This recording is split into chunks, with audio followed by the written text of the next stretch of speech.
Okay, so this is going to be a demonstration on gradients and what else you can do with them. The first thing you're going to want to do is just grab the rectangle tool and then the paint bucket tool and go over to swatches and select the linear gradient. Click inside the rectangle and then it will appear. Now we're going to go ahead and just adjust some of these colors however you want. It doesn't really matter what colors you make them. This is just to give you an idea of what you can do with these gradients. So I'm just showing you how to change the color. So you just click on the little arrow, change the color, and then when you're all done with the colors you want, you just go ahead and click back in the rectangle and it'll appear. Now grab your oval tool, create a new layer, and then what we're going to do is click the circular gradient. Grab the paint bucket tool, click, and if you notice, you can click anywhere within the circle and the lighter part will appear wherever you click.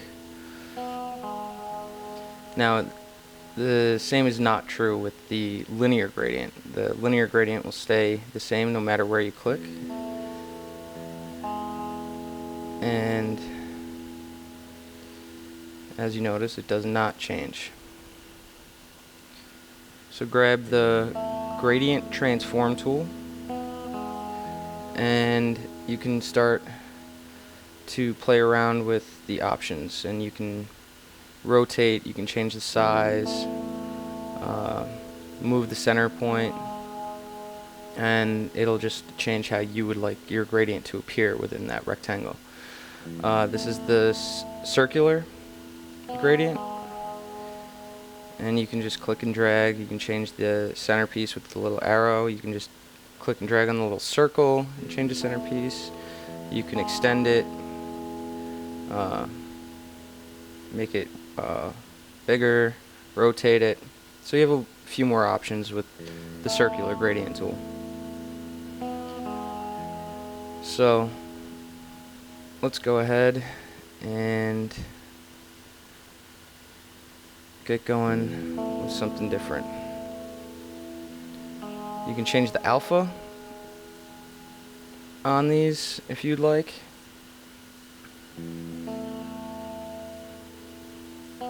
So just to show you, you can change these alphas to whatever you like. And this one's just not working, so we're just going to click and drag that off. So now you can see. And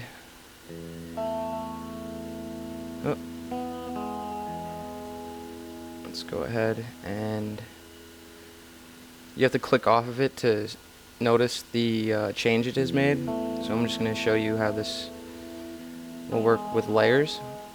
I'll click and drag your rectangle over the circle, and you can see where the transparency or the alpha is on the gradient rectangle.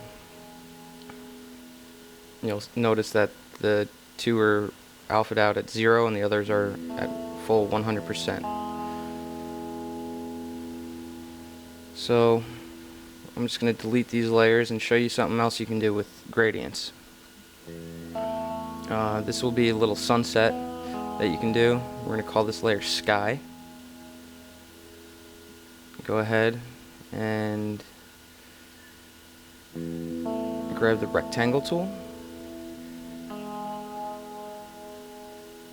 Change the color to black, and this will be your background. Lock the layer, click on the next layer, or create a new layer if you need to. Call this one Stars.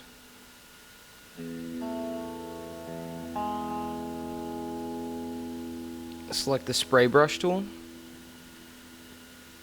change the color in the properties, change it to white, and then just click and drag and just cover it up with stars.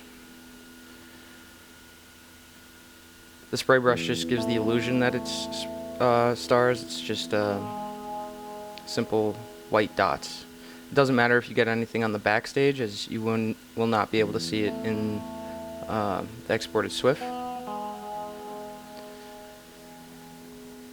And now you've got your sky with stars. So the next thing we'll do is we'll create a new layer. Call this sunset. Grab the rectangle tool, click and drag, make sure it covers the stage, make it a little larger than the stage. Grab the paint bucket tool, go into color, swatches, grab the linear, gradient, grab the gradient transform tool, which is a sub-selection on the free transform tool, and then just rotate it holding shift and you'll get it to be perfectly horizontal, as you can see. So let's bring it back, the zoom to 100%. And what we're going to do is we're going to start changing this gradient. So there's a couple ways you can change the color. You can double click right on the square and we'll change this to a purple.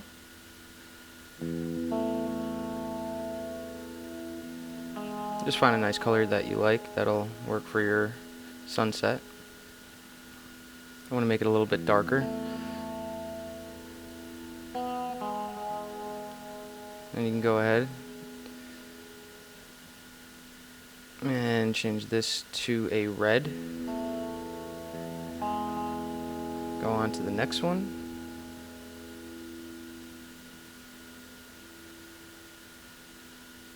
Change this to a yellow. All you gotta do is just double click on that little square with the color on it, and it'll pop up with the swatches there.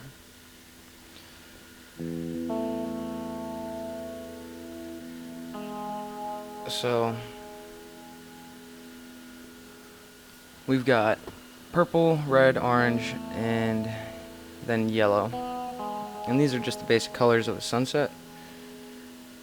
We'll go over, grab the blue, and we're just going to click and drag these off. Adjust it to how you want it to appear.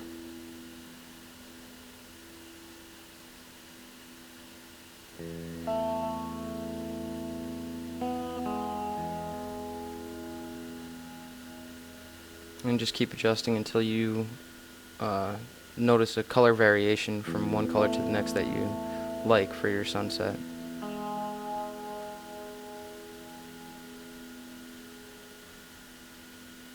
So that looks pretty good. So we're going to go in and change the alpha. So this one will be at 30%. Next one will be at 60,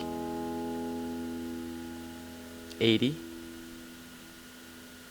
and this one will be 100, and this one will be 100 as well. So grab the free transform tool, the gradient transform tool, excuse me. Oh, and unlock all your layers. Click about 100 frames, highlight all three, right click, insert keyframe, then relock the layers, and select your sunset layer. Make sure you have the gradient transform tool selected.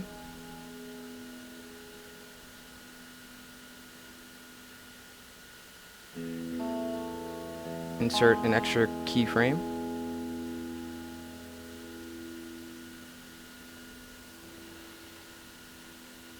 And then all you gotta do is move it. If you just want to move it perfectly vertical, as I'm doing, just hold shift and drag down while you're selected on the gradient.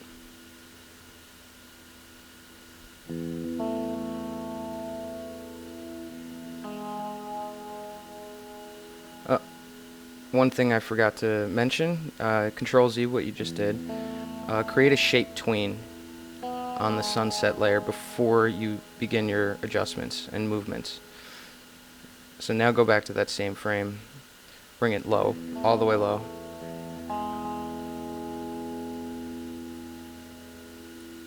So that the top is just off the screen.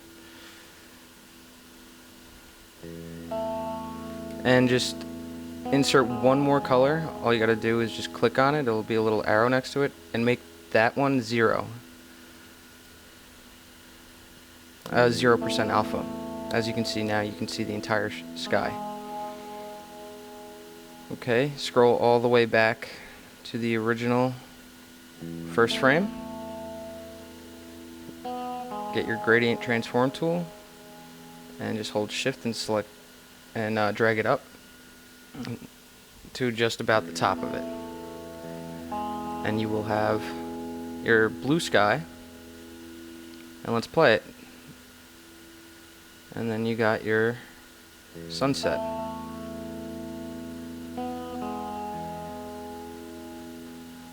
All you got to do is just, if you don't like the colors within the gradient, you can just go in there and change it and adjust it to make it look have more purples, or you want a darker blue, and then there it is in the Swift. Just hit Control Enter, and that's how it'll be presented. So that's it on gradients, and I hope this was helpful for you.